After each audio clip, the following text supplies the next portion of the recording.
buang sampah sembarangan. Udah tahu sampah biang masalah, buang sampah pada tempatnya lah.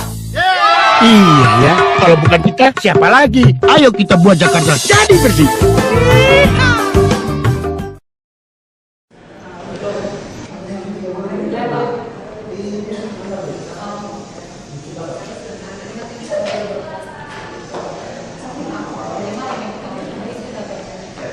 Anti korupsi. Apa artinya ya Pak Jun? Artinya apa ya? Bunyikan dulu lah pantunnya. Ulang lagi deh, yang lain. Burung elang terbang di udara, terbang meninggi menembus awan.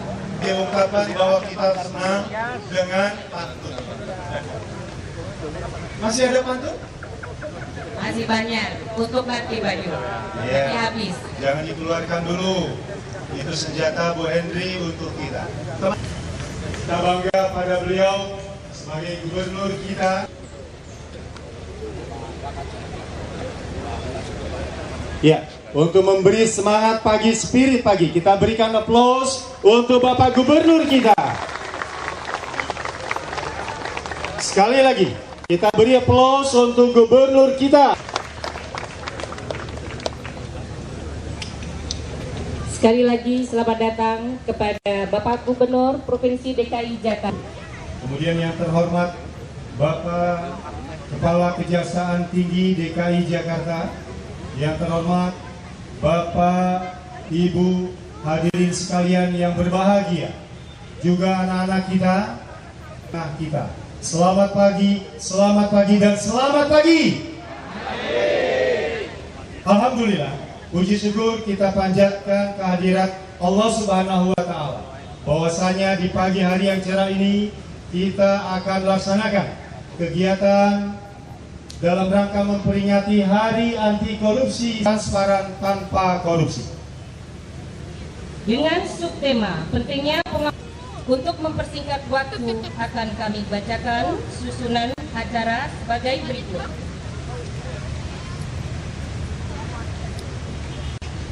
Dimohon untuk berdiri.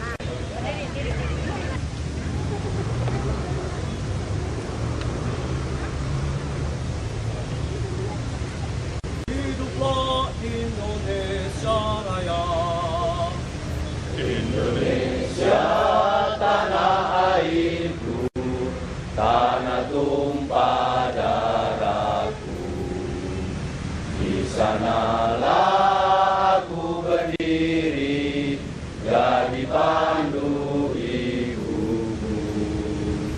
Indonesia kebangsaanku, bangsa dan tanah airku, marilah kita berseru, Indonesia bersatu.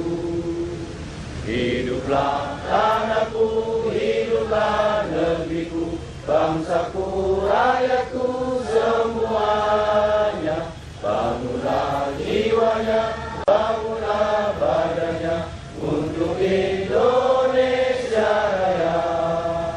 Indonesia Raya, merdeka, merdeka, tanahku, negeriku yang ku cinta. Indonesia Raya, merdeka, merdeka, hiduplah Indonesia Raya. Assalamualaikum warahmatullahi wabarakatuh. Selamat pagi, sejahtera untuk kita semua. Yang terhormat Bapak Gubernur Provinsi DKI Jakarta, yang kami hormati Bapak-bapak para narasumber, Bapak-bapak jajaran Provinsi DKI Jakarta, khususnya yang kami ajak kerjasama di sini, Kepala Dinas Pendidikan,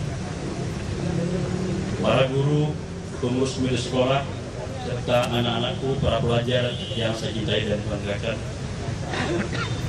Alhamdulillah, wasyukurillah, pada pagi hari ini kita masih diberikan nikmat, limpahan rahmat dari Allah SWT sehingga pada pagi hari ini kita masih bisa berkumpul dalam rangka menyelenggarakan Hari Anti Korupsi Sedunia tanggal 9 Desember tahun 2013.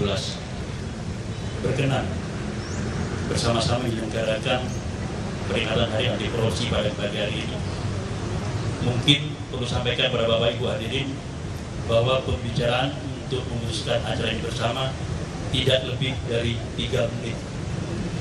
Dan catatan itu bagi kami dari Kejaksaan Tinggi di Jakarta suatu hal yang luar biasa, respon dari Bapak Gubernur yang melaksanakan acara ini hanya bukan waktu lebih dari 3 menit. Pembangunan jangka menengah 2010-2014 menargetkan di akhir tahun 2014 diharapkan pencapaian Corruption Perception Index adalah pada nilai 5. Hal tersebut merupakan tantangan bagi setiap elemen bangsa untuk mencapai hal tersebut, termasuk Kejaksaan Republik Indonesia umumnya dan Kejati DKI Jakarta khususnya. Oleh karena itu, pada peringatan Hari Anti Korupsi 9 Desember 2012 ini, Kejaksaan Republik Indonesia mengusung tema mewujudkan Indonesia bersih, transparan, tanpa korupsi. Pencapaian Indonesia bersih tanpa korupsi bukanlah semudah membalikan tangan, namun demikian segala hambatan dan tantangan dalam pencapaian tujuan mulia tersebut tidaklah boleh mematahkan semangat segenap elemen bangsa untuk berusaha sekuat tenaga dalam memberantas korupsi. Karena usaha pemberantasan korupsi itulah sesungguhnya kesuksesan yang akan kita raih. Sebagaimana tercermin dalam ungkapan success is journey not a destination, atau kesuksesan adalah sebuah perjalanan bukan suatu tujuan. Jokowi, kami persilakan.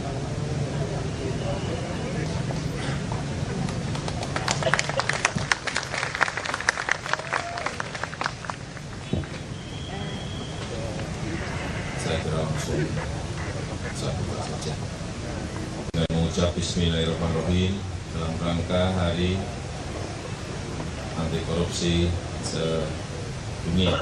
Pada pagi hari ini dialog interaktif dengan tema Indonesia yang bersih, transparan, tanpa korupsi saya nyatakan dimulai dan dibuka. Terima kasih. Assalamualaikum warahmatullahi wabarakatuh.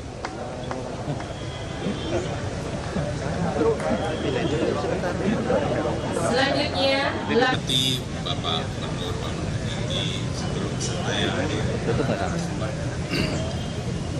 Judul kita pada pagi hari ini mewujudkan Indonesia bersih, transparan. Berkali-kali tadi telah disampaikan korupsi telah merenggut hak-hak sosial daripada masyarakat dan termasuk hak-hak ekonomi dari masyarakat. Kita tahu kalau korupsi terjadi maka harga akan tinggi, kemudian daya saing akan rendah, dan kemudian produk yang akan kita peroleh outputnya adalah produk yang tidak bernilai mutu. Demikian juga di dalam bidang pendidikan. Kalau korupsi terjadi di bidang pendidikan, maka akibatnya akan pendidikan menjadi sangat mahal. Kemudian outputnya juga anak didik tidak memiliki daya saing, tidak memiliki keterampilan. Nah, oleh karena itu jangan memiliki sifat yang permisif, terutama anak-anak penerus generasi muda kita. Kita buat budaya korupsi. Contoh yang sederhana, kalau kita pergi bersama bos, lalu kita mampir ke rumah makan, pasti semua kita berharap bos yang traktir, gitu kan? Kalau kita punya hajat, undang bos, pasti kita berharap bos memberikan amplop yang lebih tebal daripada yang lainnya.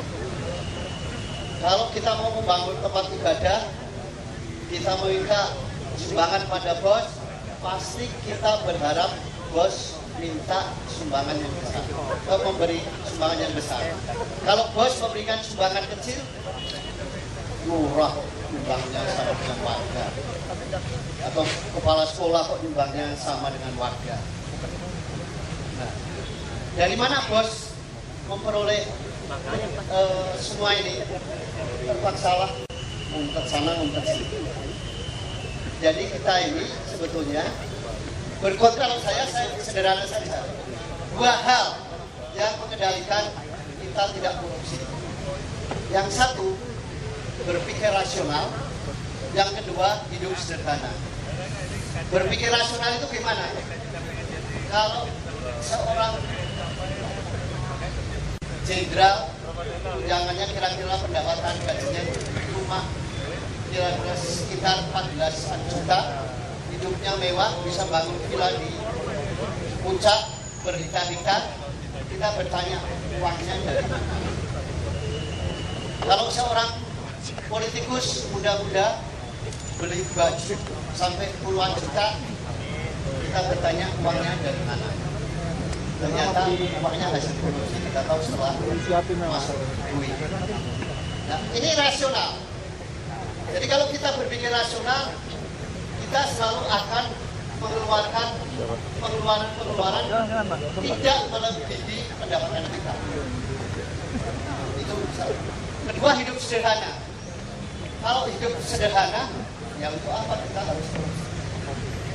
Kalau bisa saya naik angkutan umum kemana-mana, ya saya naik angkutan umum.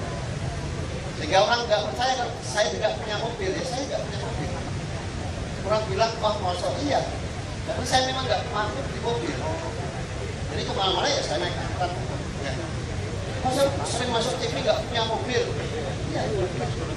Masa nggak punya kartu kredit? Enggak. Jadi saya nggak punya kartu kredit, nggak punya mobil. Karena apa? Ya, uang saya nggak cukup. Nah, kalau kita menjalankan hidup semacam itu, maka sebetulnya korupsi tidak keluar.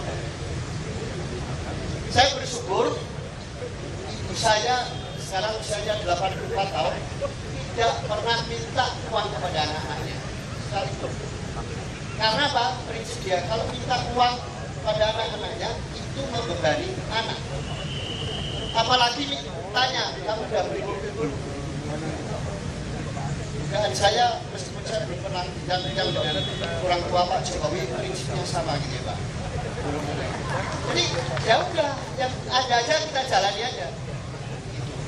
Jadi karena orang tua tidak memberikan beban-beban itu, maka kami juga enak saja tidak. Itulah sebabnya meskipun kami tidak giat berbicara tentang anti korupsi, tapi insya Allah kami sekeluarga tidak turun karena kami menjalankan hidup sederhana dan berpikir rasional. Itu saja. Karena itulah keluarga itu menjadi basis untuk menolak untuk anti korupsi. Jujur saja Pak Jokowi, saya tidak percaya dengan pendidikan anti korupsi. Karena apa? Siapa yang memberikan pelajaran anti korupsi? Bagaimana caranya? Jadi saya ketika orang rame-rame mengusulkan pendidikan korupsi masuk kurikulum, saya nggak percaya. Saya nggak pernah setuju. Karena kuncinya pada berpikir rasional dan hidup sederhana, dan itu semua basisnya pada keluarga. Demikian, terima kasih. Ya.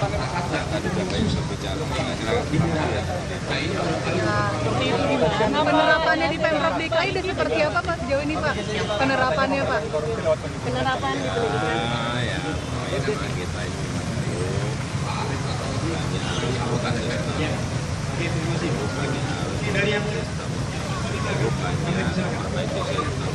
Ya kan dimulai dari sana. Saya kira memang sudah pendidikan itu merupakan level pertama, level yang sangat fundamental, level yang sangat dasar sekali dalam rangka membangun sebuah budaya, membangun sebuah karakter, membangun sebuah mental, membangun sebuah sikap, perilaku dalam rangka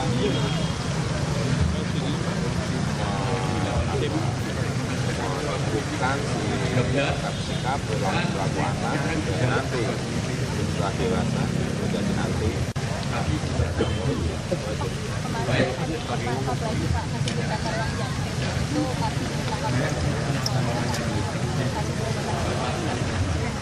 Pada tahun 2004.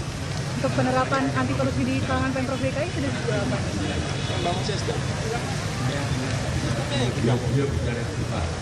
Bapak Ibu sekalian, Ya, sebagai contoh kecil-kecil misalnya pajak online meningkatkan pendapatan berapa triliun.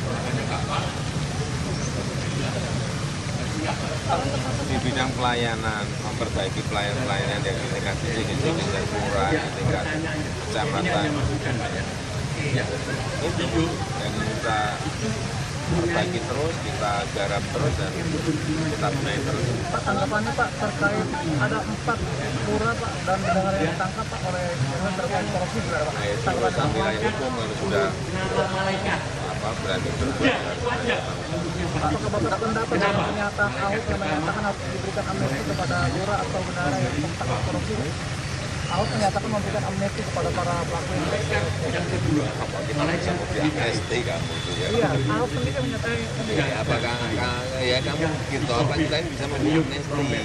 Kayak kita ini kayak Tidak sependapat saya dengan pernyataan Ahok. membenahi lah, membenahi hukum, membenahi sistem, memperbaiki sistem. manusia yang korupsi. Ya kalau lama-lama ya ngapain kalau udah masuk wilayah hukum, itu kamu jawab.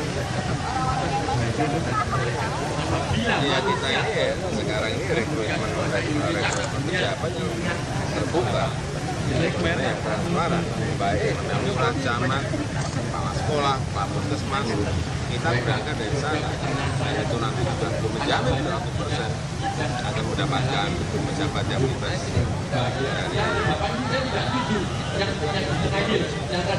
saya meyakini itu akan memperbaiki, dan itu akan kita lebih baik.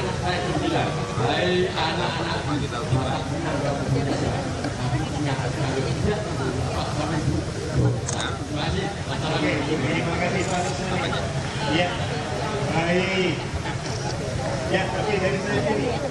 Ya nggak ngerti itu urusan lama udah masuk wilayah hukum, masa saya mau ikutin ikut-ikutan apa itu? Ikut-ikutan kesana, kasusnya udah lama. Apanya? Saya sampaikan bahwa rekrutmen itu nanti yang terpilih mestinya yang terbaik, meskipun kita juga yang baik-baik itu tidak gampang. Ya, udah.